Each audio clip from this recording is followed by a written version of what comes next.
Mesdames et messieurs, bonjour, bienvenue à votre émission d'information, l'actualité en débat de ce mardi 8 mars 2022, journée internationale de la femme.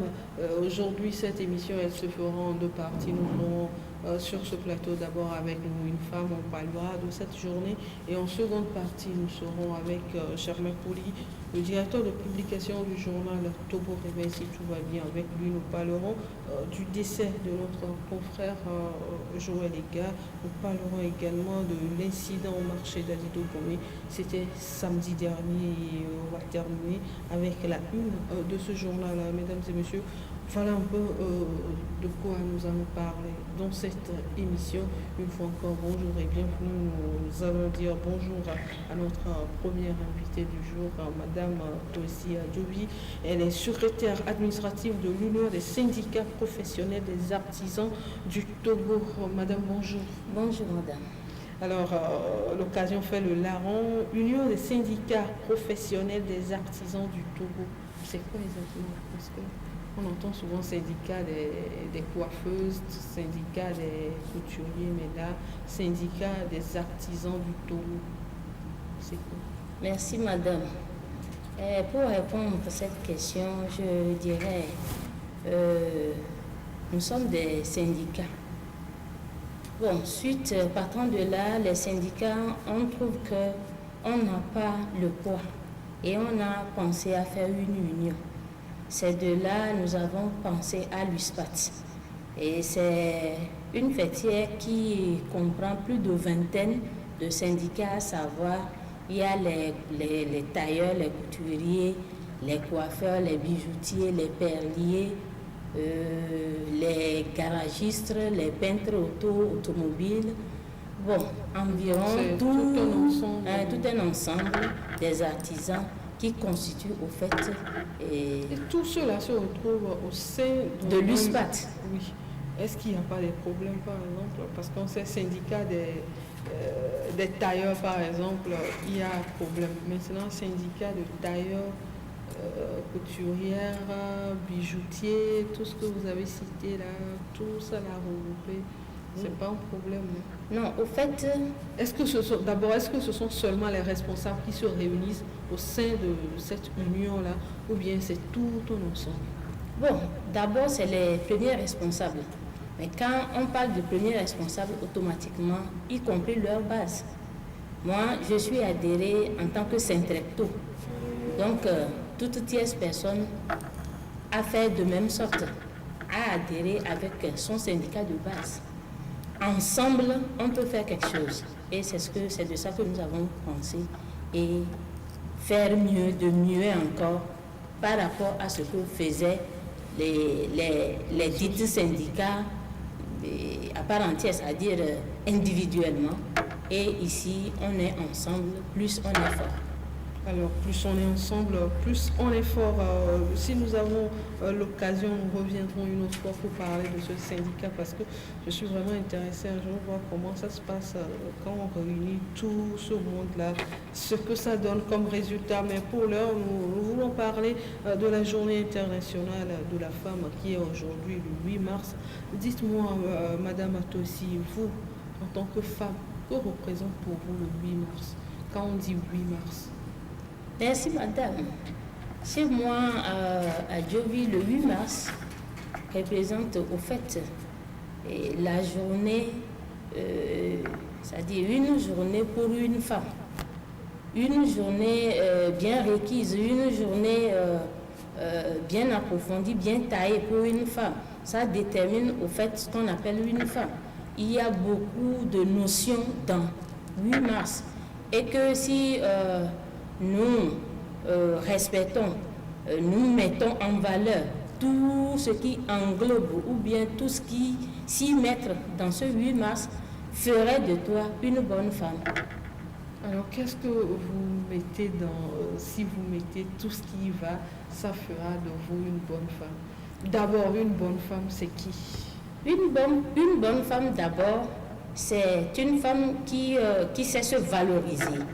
C'est une femme qui est bien instruite, bien respectée, une femme qui travaille, une femme capable de beaucoup de choses. Alors pour vous, une bonne femme, c'est une femme là seulement bien instruite et nos mamans.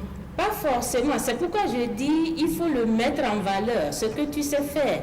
C'est-à-dire, tu es une femme, alors là, il faut se coucher et par terre, il faut rien faire parce que je suis femme, il faut être fainéante, etc. Non, ce n'est pas ça la valeur d'une femme. La valeur d'une femme, c'est de le démontrer, c'est de le prouver. Une femme qui est à la maison, nos mamans qui prennent soin de nous, c'est des femmes en valeur, ça. Qui sait que de telle à telle heure, ça dit une femme organisée. Hein, vous voyez, c'est de là que je voudrais en venir. Alors, dites-moi, aujourd'hui, on voit que quand on dit 8 mars, je dois acheter le pain, je dois faire ça au sein de notre association, nous avons un déjeuner et autres là. Cette célébration devient un peu commerciale. Est-ce que cette journée, selon vous, doit être commerciale? Merci, madame. C'est ce que je dis, c'est parce que la communication, au fait, concernant le 8 mars ne passe pas aussi que ça devait passer. Parce que vous n'êtes pas sans savoir, les 5 doigts ne sont pas les mêmes. Donc, il y a, les enjeux vraiment sont de taille. Et il y a certaines qui comprennent mieux, il y a certaines moins, et il y a certaines qui ne comprennent rien concernant le 8 mars. Donc, le 8 mars, au fait, fait appel à une femme, d'être femme. Une femme digne, fidèle, respectueuse, travailleuse, battante. Donc c'est ça, éducative, etc., etc. C'est une mère également qui élève. Il y a tout ça là, il y a toutes sortes de planification, d'organisation pour une femme. Même comment rester au foyer, dans les belles familles, etc., sur le plan commercial, sur le plan du développement social et économique, tout ça là, ça parle d'une femme. Eh bien, tout à l'heure, vous avez sorti un mot qui, entre-temps, avait fait débat. Les gens disaient, non, une femme, elle doit être... Vous avez parlé de femme battante. Vous, en tant que toi ici à Djovi, quand on vous demande aujourd'hui, c'est quoi une femme battante? Une femme c'est la journée de la femme, hein, donc on parle de la femme. Bien sûr. Une femme battante est une femme qui est prête à faire ces choses positivement. Quand je parle de battante en question dont moi je parle, c'est une femme qui exerce ces exercices, c'est-à-dire positivement. Mais on sait que nul n'est parfaite. On ne peut pas aller partiellement et au-delà de parfaitement. Mais qui essaie de faire quelque chose positivement, correctement, c'est-à-dire pour démontrer sa valeur, sa capacité, et un peu partout, elle serait honorée et appréciée. Alors c'est là une femme battante, et c'est pas une femme qui se bat avec les hommes. Alors, dans votre développement également, vous avez parlé de mauvaise communication, si on peut le dire ainsi, quand on prend l'aspect commercial de la chose. Vous, qu'est-ce que vous pouvez proposer comme plan de communication pour qu'on oublie cette idée festive derrière le 8 mars, mais qu'on pense à autre chose? Merci madame. Moi je propose, quant à nous, par exemple, moi je suis artisan, quant à nous les syndicats ou bien les chambres de métiers et autres, mais cela nous interpelle à mieux s'organiser. C'est pas seulement à votre niveau, c'est tout le monde. C'est tout le monde. Même quand vous allez dans des entreprises, on vous dira que les femmes ont déjeuné ou bien les femmes ont dîné ce soir. Bien sûr. C'est pourquoi je dis chez nous spécialement, on doit être, c'est-à-dire, il y a chez nous, bon, comme le niveau n'est pas le même, c'est là où la communication est un peu, bon, n'est pas si totale. Si je dis que ça n'est pas ça, c'est un faux problème, mais la communauté n'est pas si totale. Donc là, cela nous demande à faire des sensibilisations, des mobilisations chaque fois, puisque au niveau des artisans, par exemple, ça regorge assez nombre de femmes. C'est de là, moi, je voudrais en venir. Et pour les autres cas, c'est-à-dire cas social maintenant, là, ça demande à ce que les femmes, c'est-à-dire émettent ou bien font, c'est-à-dire beaucoup d'efforts pour pouvoir arriver en leur sein vital. Eh bien, comment vous avez touché un peu le sujet au sein de votre union, puisque c'est l'union de beaucoup de syndicats, au sein de votre union, comment vous vous organisez pour célébrer le 8 mars 2022? Le 8 mars 2022, par exemple, à la CNTT ou à l'USPAT, chez nous, souvent, notre première responsable est au niveau de Cara. Elle est dans la sous-région pour pouvoir commémorer, sensibiliser, leur parler, puisque eux, on trouve qu'ils en ont beaucoup besoin. Donc, aussitôt, quand elle n'est pas là aujourd'hui à Lomé, bon, c'est les membres du bureau maintenant qui s'occupent et c'est juste une petite assise qu'on fait et puis on parle de nous, plus les femmes, comment respecter les gens, comment s'y prendre. L'assise, ça concerne uniquement les femmes ou bien les hommes peuvent y participer? Les hommes participent parce que c'est eux-mêmes qui sont le premier pivot autour de la femme. Premier pivot autour de la femme. Tout à l'heure, vous avez parlé du fait qu'il faudrait que la femme se respecte, fasse ci, fasse ça, fasse ça. Et aujourd'hui, pour s'affirmer dans la société, que doit faire la femme? C'est vrai qu'on va dire, je suis une femme battante, comme tout le monde aime le dire aujourd'hui. Je suis une femme battante, je suis une femme battante. Mais pour s'affirmer dans la société, vous êtes une femme battante, mais personne ne voit ce que vous êtes en train de faire. Pour être aussi à Deauville, par exemple, qu'est-ce qu'il faut faire? Bon, chez moi, par exemple, il faut l'éducation. Il faut l'éducation qui est très, très primordiale parce que... L'éducation que nous avons reçue des parents ou bien... Non, l'éducation, ça dit, je parle en général de l'école. Aujourd'hui, de nos jours, nos filles, vraiment, elles en ont vraiment besoin. Parce que ici, aujourd'hui, bon, on parle de développement chaque jour, la modernisation, quand tu n'es pas à la taille, tu n'es pas à la classe, bon, je ne sais pas si tu peux occuper, c'est-à-dire de grands postes, comme tu prétends, hein, mais au fait, si tu es instruite, tu es à les niveaux, je parie que tu auras les mêmes salaires, les mêmes vies, tout ce que tu veux, comme les hommes par exemple. Donc la femme, ça l'interpelle d'être ambitieuse. Donc d'être ambitieuse, tu dois être travailleuse. Tu dois être travailleuse, tu dois respecter tout ce que tu fais et lui donner, l'accorder de l'amour pour pouvoir aller très loin. Et nos pivots, quels doivent être? Je vous emprunte juste le mot, puisque vous l'avez dit tout à l'heure, que les hommes sont nos pivots. Qu'est-ce qu'ils doivent faire, eux, pour permettre à la femme de se hisser à un niveau? Nos pivots, ils sont là pour nous aider, ils doivent nous aider. C'est un devoir pour dans tout ce que la femme fait, derrière, il y a une femme. Et également l'homme aussi. La femme derrière, il y a un homme. Donc, il va falloir que les hommes nous respectent. Non seulement nous respecter, il va falloir que nous nous comprenions. Il ne faut pas chaque fois c'est la guerre par ici, non. C'est très simple. Les hommes doivent toujours être à côté. Mais vous savez, les femmes battantes, souvent, elles n'ont pas le temps. Les vraies femmes battantes, elles n'ont pas le temps.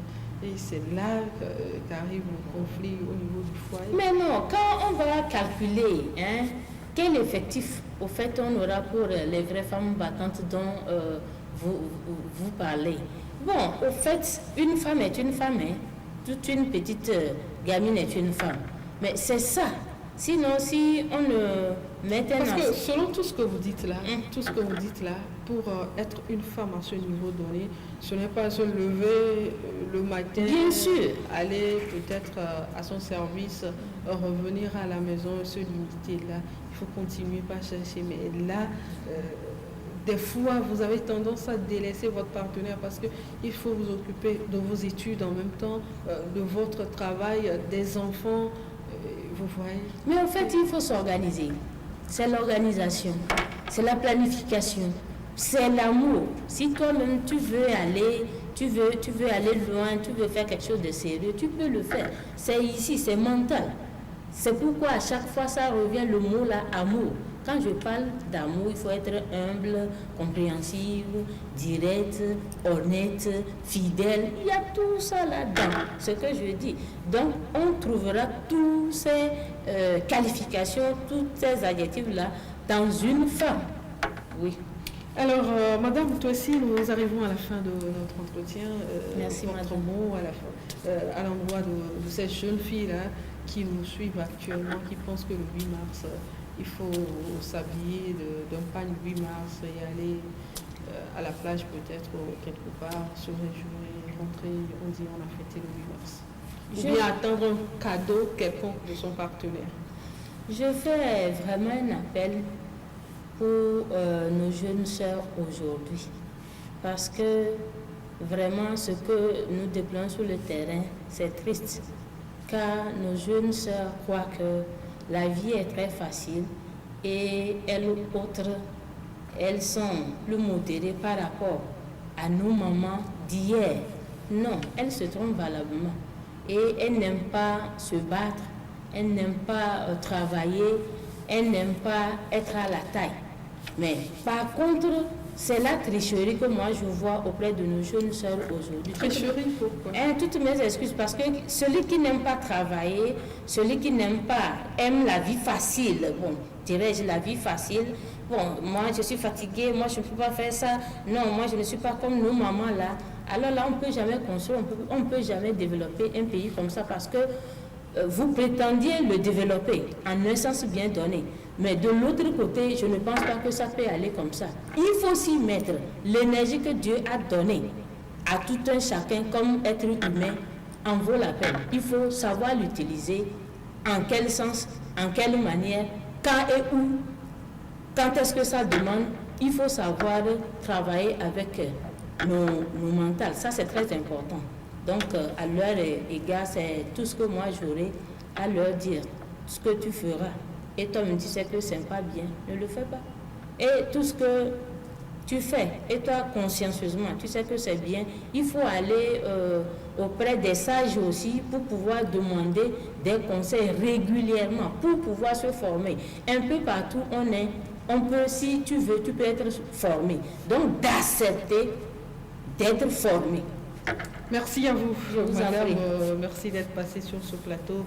Nous espérons vous revoir très prochainement pour parler de l'union de votre syndicat parce que ça nous intéresse vraiment de savoir Je ne comment manquerai pas. ça se passe au sein de votre union.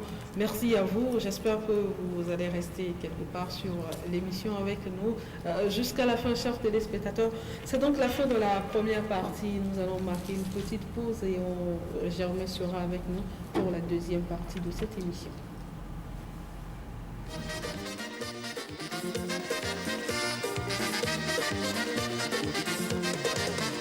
C'est la journée de la femme, les femmes, à vous les honneurs. Vous êtes nos mères, nos épouses, aujourd'hui c'est le jour des fleurs. Vous êtes amour, charme et douceur, lumière et celle du foyer. Vous qui inventez les hommes, présidents, rois, fous et voleurs. Vous êtes bonheur et l'orgueil, la vie et la mort des hommes. Malgré tout ce que vous êtes, nous vous aimons, car la vie c'est vous. Malgré tout ce que vous êtes, nous vous aimons, car la vie c'est vous.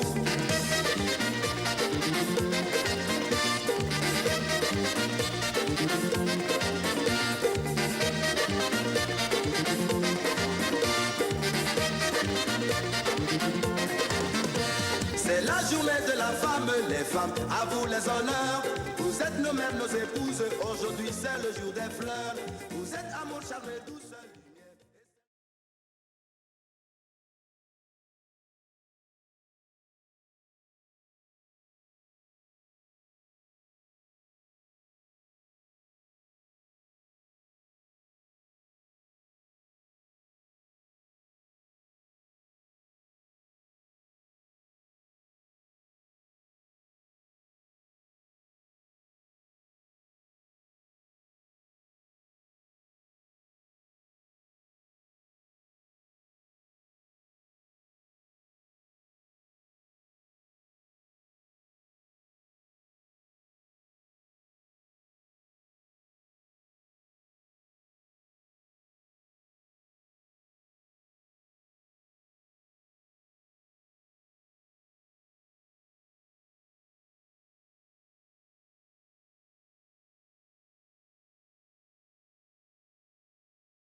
Retour donc en studio, je vous le disais, avec Germain Pouli, le directeur de publication du journal Togo Réveil. Nous allons rendre un hommage au confrère Joël Ega qui était décédé dimanche dernier. On parlera de l'incident au marché d'Adidogo, mais on terminera avec la une de Togo Réveil, mais bien évidemment on parlera du 8 mars. Germain est déjà sur ce plateau avec nous. Germain, bonjour. Bonjour Anita et bonjour à tous les téléspectateurs de Espoir 47. Pourquoi ce sourire? Alors Germain, aujourd'hui, le 8 mars, un message à l'endroit de ces femmes-là qui vous suivent. Oui, il faut commencer par dire merci à la femme. Parce que, à part le premier homme, Adam, tous les autres hommes sont venus de la femme. Donc c'est la femme qui donne la vie. Et merci déjà à tous nos mamans, aux futurs mamans aussi. Donc pour ce don exceptionnel que Dieu leur a fait, qui permet de donner la vie. Donc si nous sommes là, c'est chacun grâce à une maman, même si nous avons tous des papas. Et le monde fait bien de consacrer une journée à la femme pour qu'on réfléchisse ensemble pour contribuer à un meilleur épanouissement de la femme. C'est vrai que tout le monde a des problèmes, mais on estime que les femmes ont beaucoup plus de problèmes que les hommes. Les femmes sont beaucoup plus faibles que les hommes, dans un monde qu'on dit entièrement dominé par les hommes. Donc, heureusement, le Togo est en train de changer les choses. Oui, le Togo change les choses. Plusieurs pays essaient, même si le rythme n'est pas totalement satisfaisant pour les femmes. Donc je souhaite bonne fête à toutes les femmes. Je leur demande beaucoup de courage. Je leur demande aussi de l'audace, parce que c'est vrai, il faut fêter le 8 mars, mais une seule journée ne suffira pas pour donner l'énergie et le tonus à ces femmes. Donc chaque jour qu'elles se réveillent, il faut qu'elles se disent qu'elles doivent relever le défi de leur émancipation. Il faut qu'elles se disent qu'elles peuvent réussir à côté de l'homme. Il y en a qui le font déjà avec beaucoup de succès, mais il y a une bonne majorité de femmes qui pensent aussi que leur réussite passe forcément par les hommes, qui pensent que c'est à l'homme de prendre soin de la femme. Malheureusement, malgré la misère aujourd'hui, certaines femmes continuent à penser comme ça, alors que d'autres, par contre, font de gros efforts pour soutenir les maris et pour prendre même en charge une bonne partie, pour ne pas dire la grande partie des charges du ménage et du foyer. Donc félicitations à toutes ces femmes battantes-là et du courage à celles qui n'ont pas encore entamé cette route-là. Et c'est seulement de cette façon qu'elles vont pouvoir se développer et contribuer aussi aux côtés de l'homme. Donc bonne fête à toutes les femmes et puis à vous-même, je souhaite bonne fête. Merci. Vous êtes déjà sur le terrain des hommes depuis longtemps. Alors moi, je ne suis plus une femme, je suis un homme. Totalement. Hein, avec coiffure et tout. Alors merci Germain. Germain, nous allons entamer cette émission ou bien poursuivre avec cette triste nouvelle. La nouvelle elle était tombée dimanche dans l'après-midi, le décès du confrère Joël Ega, le directeur de publication du journal Fraternité. Vous avez eu à partager plusieurs plateaux. C'est vrai que vous n'étiez pas d'accord sur beaucoup de points. J'ai eu la chance ou la malchance de vous avoir eu tous les deux sur un même plateau. J'ai eu du mal à vous départager. Comment avez-vous reçu la nouvelle? Oui, vraiment, j'ai eu envie d'écrire pour lui rendre hommage, mais après, je dis non. Il vaut mieux garder le silence. Et puis tout de suite, les gens ne vont pas comprendre. C'est vrai que on ne s'entendait presque pas sur tous les sujets, sur le plateau surtout, hein. Mais après, quand on descend, on s'amuse bien, on se taquine et on s'énerve. On se dit ce qu'on n'a pas pu se dire sur le plateau parce que Voilà, chacun défendant une chapelle. Donc je me rappelle l'un des plus grand débat que j'ai fait avec lui, c'est au lendemain de la présidentielle de 2020. Juste au lendemain de la proclamation, on a eu un débat où on s'est entendu sur rien du tout. Est-ce que vous vous êtes entendu sur un seul point? Voilà, encore comme d'habitude. Et on est sorti, on a rigolé. Et je lui dis, mais je vais lui arracher sa femme parce que je suis son beau. Et on a rigolé.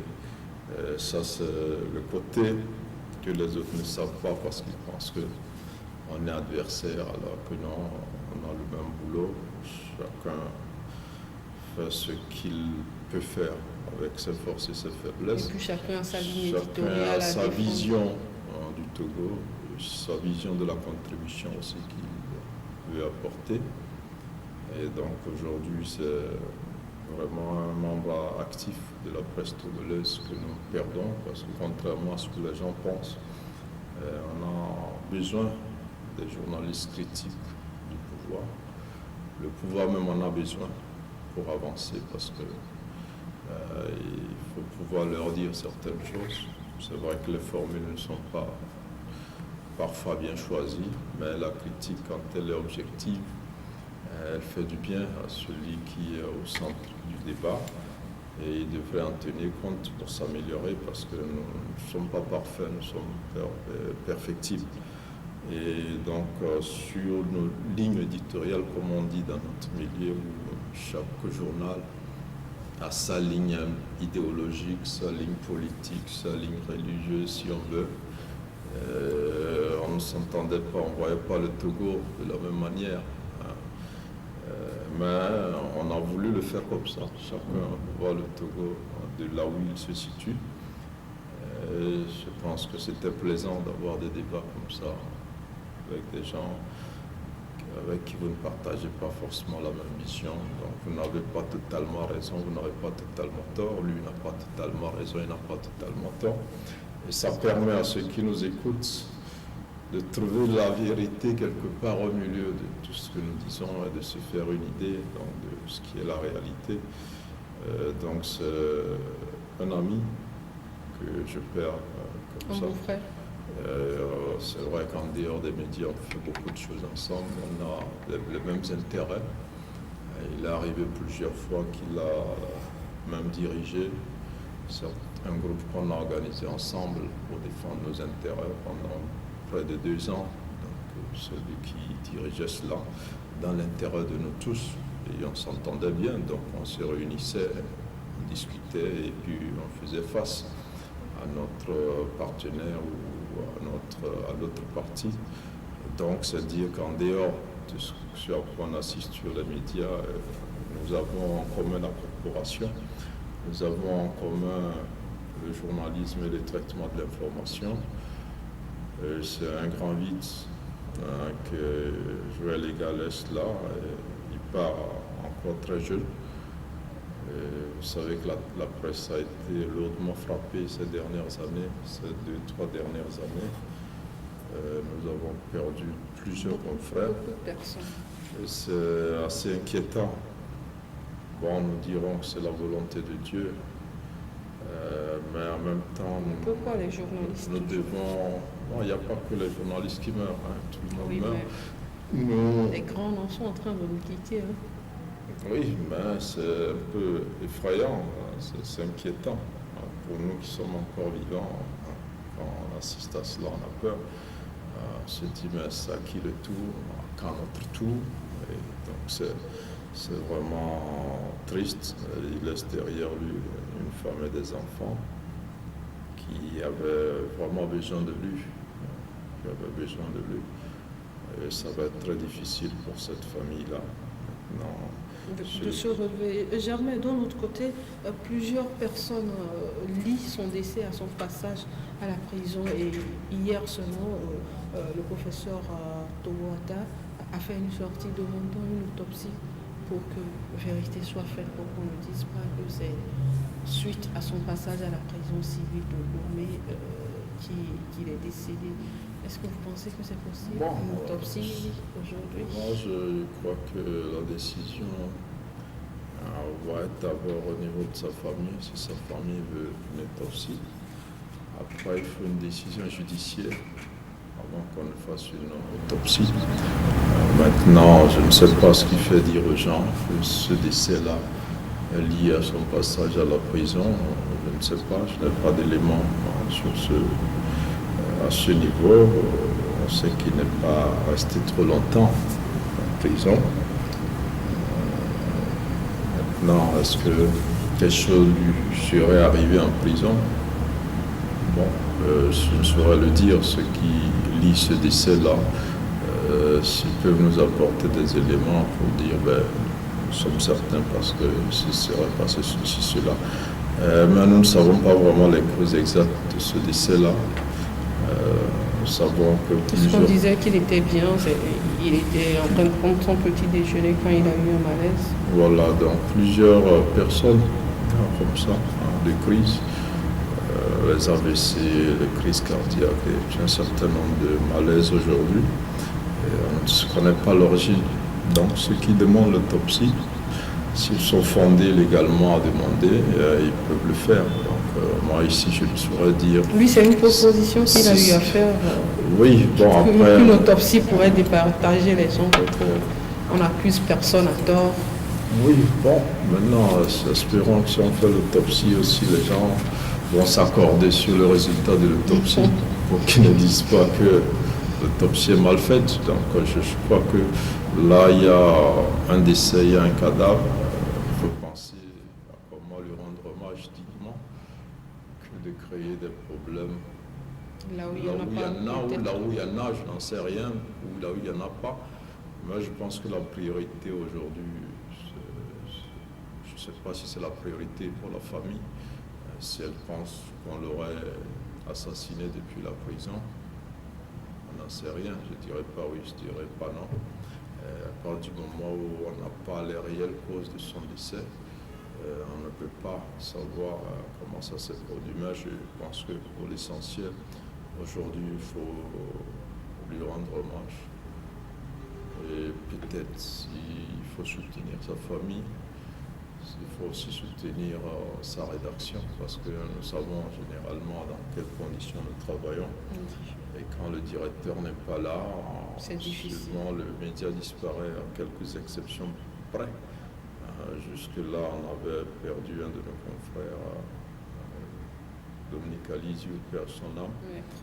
Lui, son journal a pu résister de façon extraordinaire. Et c'était une bonne chose parce qu'on n'imaginait pas que ça allait se faire. Quand le journal vit, c'est qu'on n'oublie pas le fondateur. Donc vivement que l'équipe de la fraternité travaille à ce que ce journal-là vive après le départ de Joël Légat, pour qu'on dise que ça c'est le journal de Joël Légat, parce que si le journal disparaît, ça veut dire que son nom est en train de s'effacer.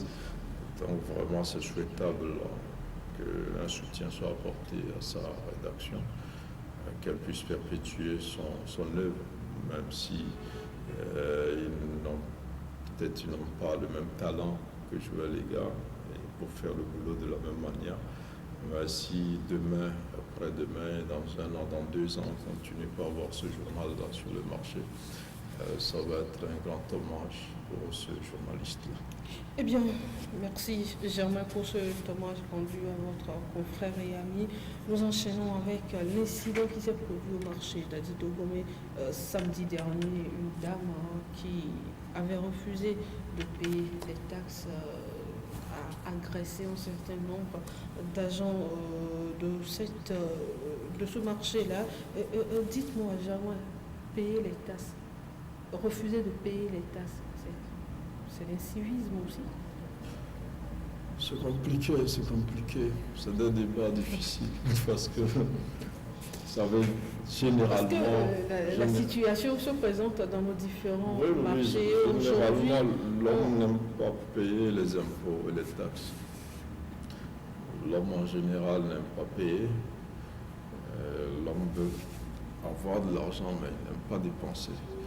Bon, maintenant, quand vous comprenez que vous êtes dans un pays qui assure votre sécurité, qui crée les conditions pour que vous puissiez travailler et gagner de l'argent, comprendrez que vous devez contribuer à maintenir cet équilibre-là pour que ce pays-là existe, pour que vous continuiez par faire votre travail. Donc, les gens l'ont compris et contribuent de façon citoyenne en payant les impôts. Mais il y a toujours une contrainte derrière, parce que parfois on sait qu'on doit payer, mais on traîne. Parfois, c'est vrai, on peut ne pas avoir de l'argent. Payer, mais généralement, on traîne, même quand on a de l'argent, on traîne, on n'a pas envie. Au niveau des femmes au marché, c'est pas comme au niveau des sociétés où vous devez payer 500 000, 600 000 en même temps. Hein. Oui, Là, oui, non, je sais. 100 francs, vous savez 200, que 300. oui, c'est bon. Il y en a qui paient chaque jour. Il y en a qui paient 2 fois par semaine. Voilà, ouais. Il y Il y en en a a, qui elles paient. comprennent. Mais il y en a qui n'ont pas cette culture-là de payer. Je ne dirais pas qu'elles sont forcément en difficulté, mais il y en a qui se disent, mais quand nous payons, qu'est-ce qu'on fait de cet argent? C'est l'argument que les gens donnent d'abord. Mais en nous disant, il faut payer d'abord. Et après, chercher à savoir qu'est-ce qu'on fait de cet argent. Si vous ne cherchez pas à savoir, on ne vous dira pas. C'est vrai aussi que les élus, les gouvernants doivent communiquer. Maintenant, quand vous voyez au niveau de l'État, il y a un budget, on vous dit voilà ce que nous faisons rentrer, voilà ce que nous allons dépenser. Et depuis un temps, au niveau des mairies aussi, il y a ce budget aussi qui est fait sur le plan de développement communal aussi. Donc on a appris aux maires à bien monter les budgets. Et les budgets, les maires rendent compte aussi de leur gestion.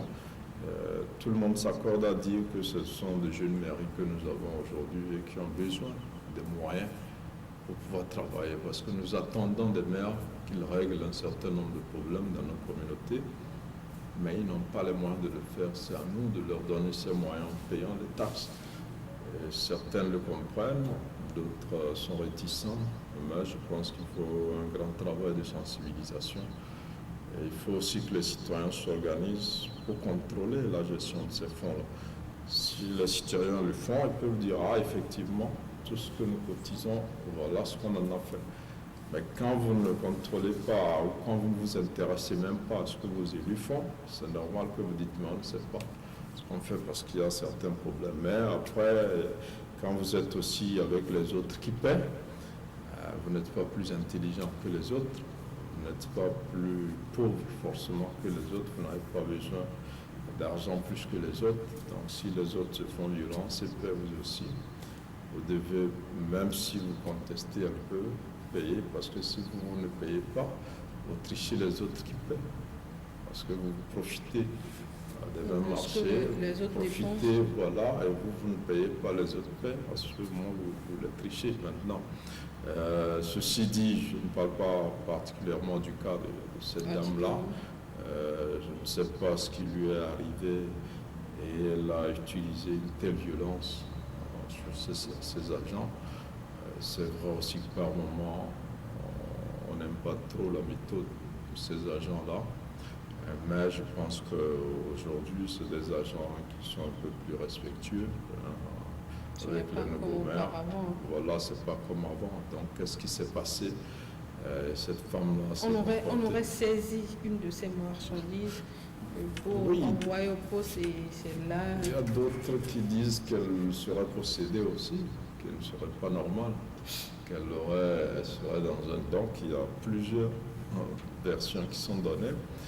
Même si on a pris vos marchandises, je ne crois pas que vous devriez justement agresser la violence avec sur les une gens. arme blanche. À ce niveau, les marchandises, vous pouvez les récupérer à tout moment, même si vous perdez la journée. Vous avez défiguré des gens. Donc, or, ces gens-là, cet argent ne rentre pas dans leur poche. Quand les agents viennent, on a comme l'impression que c'est eux qui prennent l'argent, mais c'est juste leur boulot. Ils sont que collecteurs. Ils prennent, ils vous donnent des reçus. Là, vous avez des reçus. Ils vous donnent des reçus, ils vont rapporter, versent à la caisse. Donc, après, il ne faut pas aussi les voir comme des ennemis. Parce que quand on voit déjà la tête du collecteur de l'eau en s'énerve, voilà, il vient nous déranger encore. Alors que c'est son rôle, il l'a recruté et il est payé pour ça, pour venir vers vous et réclamer. Mais les gens ne comprennent Pour pas ce genre ça. de choses, est-ce qu'on ne peut pas organiser des formations à l'endroit de la population pour que la population comprenne qu'en réalité, ceux-là, ils sont en train de faire leur travail, l'argent, c'est pas oui. Oui, bon, il y en a qui comprennent. Mais ce que les gens ne comprennent pas, c'est que quand on fait un budget, il faut pouvoir l'alimenter. Et vous qui collectez, que ce soit au niveau de l'OTR ou au niveau des mairies, on vous met une pression pas possible. Nous avons besoin de tel montant par mois ou par an. On le divise par 12. Ça veut dire que chaque mois, voilà ce qui doit rentrer. On le divise par le nombre de jours ouvrables. Chaque jour ouvrable, voilà ce qu'il doit rentrer. Maintenant, si vous êtes 10, voilà ce que chacun doit faire entrer dans ce fonds-là qu'on attend dans la journée. Alors, si vous ne ramenez pas ça, ça veut dire que vous n'êtes pas efficace. Donc, vous êtes obligé de venir vers les gens, les déranger, parce que vous êtes obligé de ramener un quota qu'on vous a fixé par rapport aux prévisions. Et votre carrière aussi dépend de cela. On peut estimer que vous êtes un mauvais collecteur, parce que tout le monde ramène l'argent le soir où vous ne ramenez rien. Ça veut dire que vous n'êtes pas bon pour le boulot. Vous pouvez aussi perdre votre boulot. Donc, mais les gens ne comprennent pas tout cela. Je crois que il faut qu'on respecte chacun dans son travail. On le disait même au niveau des journalistes, les gens ne comprennent pas, mais ils font leur boulot. C'est comme les policiers, ils font leur boulot. C'est comme l'OTR, c'est comme les enseignants, c'est comme les infirmiers. Donc chacun fait son boulot et il faut respecter le travail de l'autre, même si on n'est pas d'accord avec la façon dont ce travail le fait. Généralement, tous ces gens-là ont des supérieurs qui leur donnent des ordres et ils ne sont que des exécutants de ces ordres. Alors, quand moi j'ai vu les blessures sur les réseaux sociaux, j'étais vraiment choqué parce que l'argent même qu'elle va rembourser, fois 1000 même, ne peut pas soigner. Est-ce qu'elle ne peut pas faire la prison? Toutes les blessures là. Je crois que la police a pris l'affaire en main, je ne sais pas. Mais ce qui est évident, il y a beaucoup de blessures déjà. Maintenant, est-ce que c'est volontaire? Ça, c'est le juge qui doit voir. Est-ce qu'elle a. Mais si on dit qu'elle n'était pas normale, donc ça veut dire qu'elle n'est pas responsable. C'est comme un fou. Vous blesse, on peut dire, mais bon, il est fou, il n'est pas responsable. Mais un enfant peut commettre un crime, ça dépend de son âge.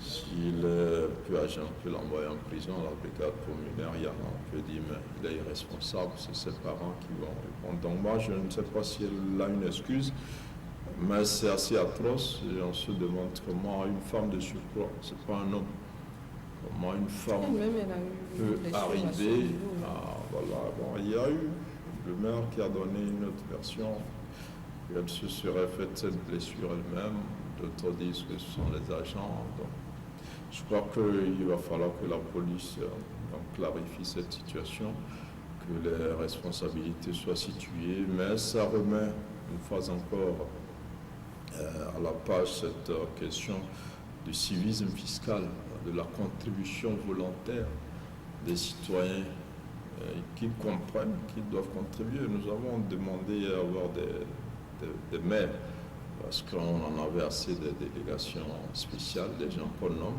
Si nous avons choisi des gens pour faire un travail, nous devons les aider à faire ce travail en leur donnant les moyens de faire ce travail. Aujourd'hui, c'est malheureux aussi, les mairies ne communiquent pas assez.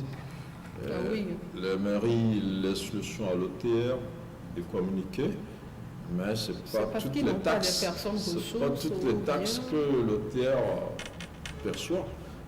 Donc, il y a des taxes municipales qu'eux-mêmes perçoivent. Bon, généralement, ils sont dans les marchés, ils se tiraillent avec les bonnes femmes, mais ils finissent par s'entendre. Mais aujourd'hui, avec les besoins de nos mairies, avec les infrastructures qui ont été agrandies ou qui sont en train d'être agrandies, c'est pas la collecte est plus stricte.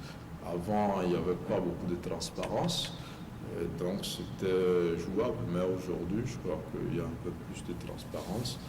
Et c'est difficile, mais pour ces blessés, là, c'est vraiment regrettable. Ce sont des innocents, ils ne collectent pas cet argent-là pour eux-mêmes, ils le collectent pour la collectivité. Si cette femme-là avait tous ses sens, ça va être vraiment dommage. Mais si elle a une autre excuse, là, vraiment, que Dieu lui pardonne ce qu'elle a fait à ses agents. Alors, nous allons terminer cette émission avec la une du journal Togo Réveil. Togo Réveil qui est dans les kiosques depuis vendredi au prix de 250 francs. Togo Réveil qui titre à sa une l'homme Vatican plus proche que jamais. Monseigneur Marc Gérard, le nouvel ambassadeur du Saint-Siège chez Fort Gnassingbé. On voit avec la photo des deux hommes. Germain? Oui, vous savez, le Vatican, c'est un État qui envoie les ambassadeurs dans d'autres États. Donc, il y a un nouvel ambassadeur du Saint-Siège qui est là pour le Bénin, pour le Togo, avec siège, je crois, au Bénin. Il est venu rencontrer le chef de l'État pour discuter des relations entre l'Église catholique et le Togo, l'Église qui a son siège, son État au Vatican. L'Église qui fait beaucoup au Togo, au-delà de sauver les âmes sur le plan social. Vous savez que les églises ont des écoles, les églises ont des hôpitaux, les églises sont dans des actions sociales et caritatives, les églises font beaucoup de choses. Et c'est normal que l'État entretienne de bonnes relations avec le Vatican. Et donc, cet évêque-là est venu échanger avec le président et prendre officiellement en fonction. Nous en avons fait une parce que c'est assez rare qu'on parle des noces dans notre pays. C'est assez rare aussi qu'on accorde l'importance à ces représentants. On voit que les pays, les grandes puissances, l'Union européenne, les États-Unis, l'Allemagne, la France et tout cela, alors que le Vatican, même s'il ne fait pas du reste aujourd'hui un acteur majeur dans la vie internationale et sur les grands sujets, le pape se prononce. On l'a vu encore la semaine dernière se prononcer sur la guerre en Ukraine. Donc, demander à ce que les fleuves de larmes et de sang cessent de couler. Et je pense que c'est une vision sur la paix qui est partagée aussi par le Togo, qui fait beaucoup donc, pour l'instauration de la paix dans la sous-région. Et donc nous avons voulu en parler. Voilà. Alors, Germain, ce sera avec ce titre, l'explication de ce titre, que nous mettons fin à cette émission. Merci à vous. Merci à vous et bonne fête à toutes les femmes. Merci également pour votre hommage rendu à votre confrère et ami. Nous disons également merci à Madame Tossi Adjovi qui était passée sur ce plateau en première position pour nous parler du 8 mars. Mesdames et messieurs, ce sera à la fin de cette émission. À 20h, vous suivrez la rediffusion de ce numéro et je vous donne rendez-vous jeudi à partir de 10h pour notre numéro. Au revoir.